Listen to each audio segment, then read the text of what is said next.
Hello, everyone. You're listening to WZRD Chicago. My name is Matthew Sage. I'm a professor in the Communications, Media, and Theater department here at Northeastern Illinois University. I teach a course here called Multimedia Storytelling. In that course, students create narratives using audio, video, text, and image.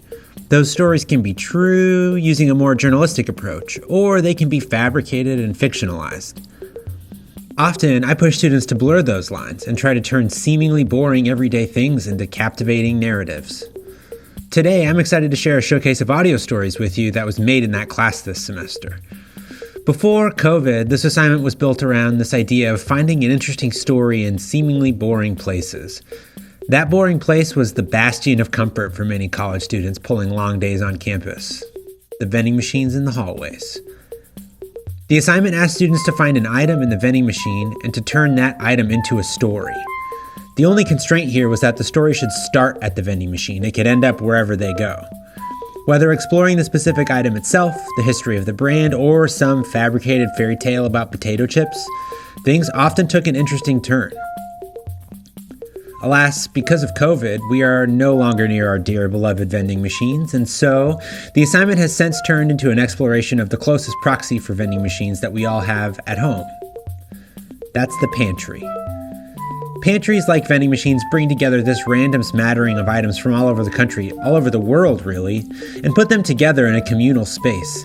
These are exactly the kinds of places that I encourage students to dig into because they have stories just sitting there waiting to be stirred up. So, I'm here to share 4 stories that especially stood out this semester. 4 stories where students turned something ordinary into something interesting using audio production skills and storytelling abilities. Instead of interrupting the showcase, I'll give you a rundown now and then I'll just let them run. So, first we have an exploration of the history of alcohol and cocaine appearing in beloved soda brands from Yesenia Esteban. Then, Jade Bolden offers a sound effects peppered look into the disappointing lack of actual ginger in ginger ale. After that, we pivot into a more hard-nosed journalistic story about animal cruelty and the harvesting of coconut milk from Ryland Pietras. The show closes with a more impressionistic sound collage from Joseph Harris that depicts the highs and lows of caffeine intake and dehydration. So, without any further ado, enjoy this little showcase of Pantry Podcast.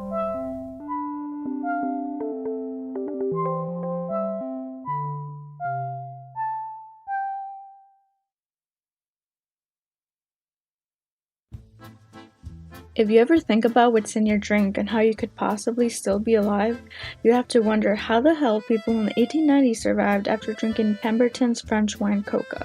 Pemberton's French wine coca was created by Georgian Confederate Colonel John Pemberton to alleviate his morphine addiction. Pemberton received a medical degree after being injured in the Civil War and began looking for an alternative to morphine, landing on this nerve tonic as he later sold it for medicinal purposes.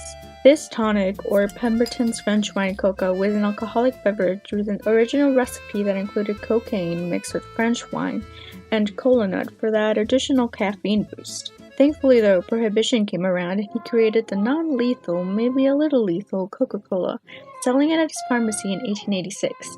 Coca-Cola was sold as a medicine, claiming to cure anything from indigestion to impotence. Coca-Cola still contained fragments of cocaine, which wouldn't be removed until 1903. Approximately 6 grams of coke leaf were rumored to be in each glass of Coca-Cola. It's very interesting how the pharmaceutical industry and the alcoholic beverage production industry went hand in hand during Prohibition. Up north in Canada, the Bronfman family, who would later become part of their Seagrams Corporation, left the hotel business and entered the whiskey trade business, just as Prohibition was entering Canada in 1916. Although Prohibition was in place, it wasn't taken as seriously, and alcohol consumption was still pretty high, so brothers Harry and Sam bought the Bonaventure Liquor Store Company right by the train so people could stock up on their liquor needs before traveling to the dry west. Once 1918 hit, the transportation and manufacturing of alcohol became stricter. However, selling alcohol for medicinal purposes was still allowed. Naturally, the next step would be to enter the pharmaceutical business, and so Harry did. Such mixtures and medicines included concoctions like the Dandy Remedy Bracer, a liver and kidney cure which contains sugar, molasses, bluestone, 36% alcohol, and tobacco. The brothers would pay doctors to prescribe their medicine to people. However, Prohibition didn't last long in Canada like it did in the US. At this point, the Bronfman brothers imported 800,000 gallons of whiskey from the US, and eventually they opened a distillery in 1924. Bottling the same mixture under different labels to raise the value. In 1926, their distillery would be partly sold to a British distillery conglomerate, and in 1928, the Bronfman distillery would merge with the Seagram family distillery. Although Prohibition in the US would last until 1933, the Bronfmans still kept in business with the US, transporting alcohol by sea in the middle of the night. Prohibition really opened up the minds of the people who took matters into their own hands by making their own alcohol in the form of moonshine and brewing their own beer, as well as medicinal concoctions. The world really was a different place if you can mix alcohol and cocaine and still live to see another day. This Pantry Podcast is brought to you by me, Yesenia, with the help of Google and Wikipedia. Songs used was Valse Parisienne by Ian Hughes and Prohibition Blues by the Missourians.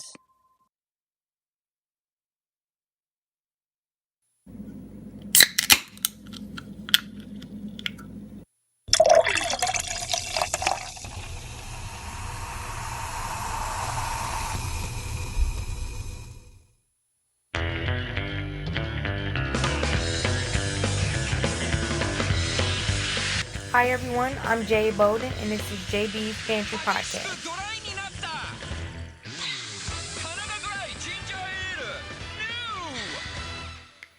In today's episode, I'm talking about Canada. No, I'm kidding. Actually, I'm going to talk about ginger ale. I like ginger ale. I've been a lover of ginger ale for quite some time now, and it just breaks my heart that it isn't really made from ginger. So today, we're going to dive in and see just how much ginger is in this ginger ale. In 2019, Canada Dry Ginger Ale faced a lawsuit not cool. for false advertisement. They claim that there was ginger, actual ginger, like the ginger root, in the soft drinks, when in fact, researchers found that That was a lie. So instead of fighting the accusation and going to court, Dr. Pepper, It's the sweet one. which is who ginger ale is owned by, just decided to settle. Now, no one knows if there's real ginger in this drink or not, because they never denied nor confirmed it. However, by their actions, you can almost assume that there is no real ginger. Sorry folks, if you were hoping for a happy tummy from drinking ginger ale, forget about it. So the settlement was for $11.2 million, and Dr. Pepper decided that if you purchase Canada Dry Ginger Ale between January 1st, 2013 and December 19th, 2018 in any U.S. state except California, you could get paid from the settlement. But California isn't completely X'd out. California residents get paid too, but only if you purchase Canada Dry Ginger Ale between December 28th, 2012 and June 26, 2018.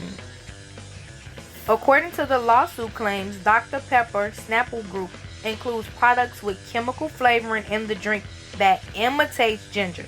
So it's not the real thing, guys, but doesn't provide the health benefits of consuming the actual root.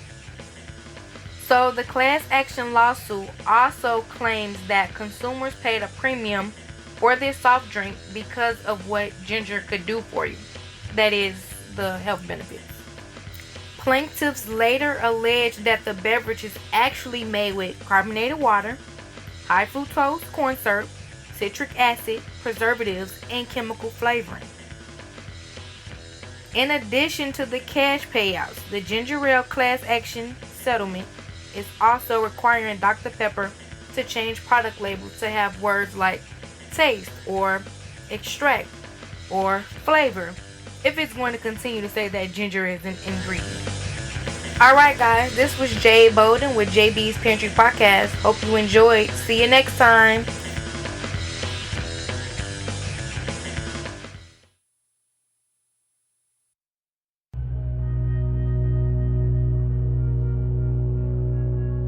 Many of you listening today have probably used coconut milk in your cooking at some point in time. The sweet and creamy product is a staple in Thai and Indian cuisine, and many could say that without a doubt, it makes all the difference in the dishes. What if I told you that coconut milk is now front and center in a wildlife ethics debate? Well, back in July, People for the Ethical Treatment of Animals, or PETA, asserted that pigtail macaques were being abducted from their families at young ages and forced to harvest coconuts for production companies like Theppadungporn Coconut Company, or TCC, the maker of the popular Chow Cow coconut milk brand. The can that it comes in is brown and white, has 3 halved coconuts on it, and says coconut milk and some Thai lettering in red type. You'd recognize the can if you saw it. Before we delve into things, let's get a little background on all the players involved. Okay, so first things first. Many of you may know what PETA is, but for those of you who don't, here's a brief insight. According to its website, PETA is a US-based animal rights organization founded in 1980 by Ingrid Newkirk and Alex Pacheco. It first gained notoriety a year later when it unveiled to the public that 17 macaques were being experimented on in a laboratory in Silver Springs, Maryland. The case drew on for nearly a decade, but it led to an amendment to the Animal Welfare Act in 1985. Since then, it has amassed roughly 6.5 million supporters and has 9 international locations and has been known to sound the alarm on many wrongdoings committed by corporations. It's a pretty big entity and a huge player in this game, so much so that it has led to the boycott of corporations like TCC. Now let's get a glimpse at our other major player, TCC. Founded in 1976, it's evolved into a titan of the industry. In fact, according to Yahoo News, it's the #1 manufacturer and exporter of coconut products in the world. Its export to local sales ratio is 80-20, with 55% of that going to the US and Canada. Out of the 806,000 tons of coconuts and coconut products exported from Thailand last year, TCC accounted for nearly a quarter of that. Lastly, our wildcard player, Edwin Week. He's a Dutch conservationist and founder of the Wildlife Friends Foundation Thailand, one of the larger animal sanctuaries in Southeast Asia. He's lived in Thailand since the late 1980s and rescues many unwanted and discarded animals from large corporations and small farms alike. So now that the stage is set, let's talk a little more about what makes this story so provocative. A fair warning. Some of this information may be sensitive to those listening. PETA recently performed an undercover investigation and released a video containing some undeniable footage. Pigtail macaques shackled at the neck and attached to leads only long enough to allow them to climb coconut trees and harvest their fruit. Further footage shows them gnawing at their limbs and pacing back and forth when chained to stakes. Clearly, early signs of psychosis. Seeing it is quite unsettling, but it is only half the reason why TCC is under fire. What's more is this assertion made by PETA. An industry insider reported that it's rare to find a product from Thailand containing coconut that wasn't picked by monkeys. That is quite the assertion, and one that has already reverberated throughout the industry. However, here's where a wildcard comes into play. Edwin Week claims that using monkeys to pick coconuts has been an old tradition in Thai culture, but one that has been on the decline in the last decades. He says that although the practice still exists, fewer than 3,000 macaques are still picking coconuts. To many, that is still a large number, but when you look at the scale of production, it is a minuscule amount. Remember, Thailand exported roughly 800,000 tons of coconuts last year, so for PETA's assertion to hold water, the number of monkeys being used would have to be far greater. TCC, the monolith of the industry, claims to ensure there is zero monkey labor in its production process. In that interview with Yahoo, Afisak Theppadungporn, a managing director for the company, was reported saying, "Our business is related to natural products. It is not only our duty, but our integrity to take care of nature, human, and wildlife as a whole." End quote.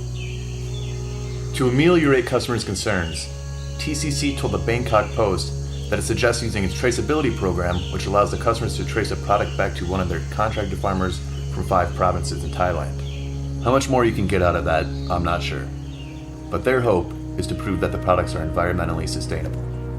Additionally, the brass hired a third party to audit plantations back in January, well before PETA made their incendiary assertion. They state that of the more than 100 checked thus far, not one was to have used monkeys. All this base covering may not matter though. In a story from Reuters, Afisag states that the sales have already fallen 20 to 30% from last year. That amounts to roughly $25 million of the $100 million the company reported in earnings.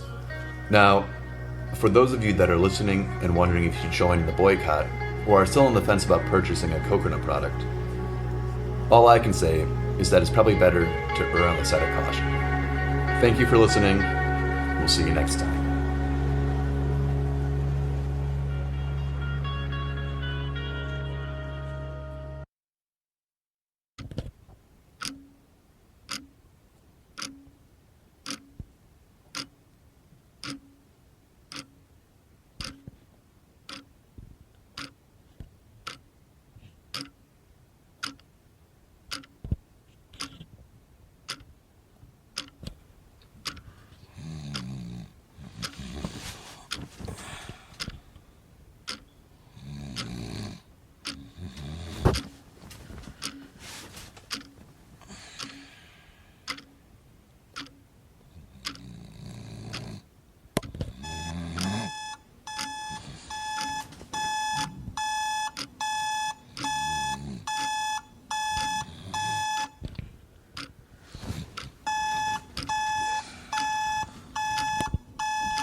'60s and '70s right now for most of you. Showing you a wider picture, no major warm-up moving our way in the form of an air mass, no major cool. That got our attention tonight about coffee and how much many of us drink every day. Scientists, in fact, looking at that feeling you get when the caffeine wears off. Sometimes that chemical crash so intense, they're now considering it a medical condition.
Thanks for listening to this showcase of Pantry Podcasts. These were made by students in the Communication, Media, and Theater Department here at NEIU for the Multimedia Storytelling course I teach here.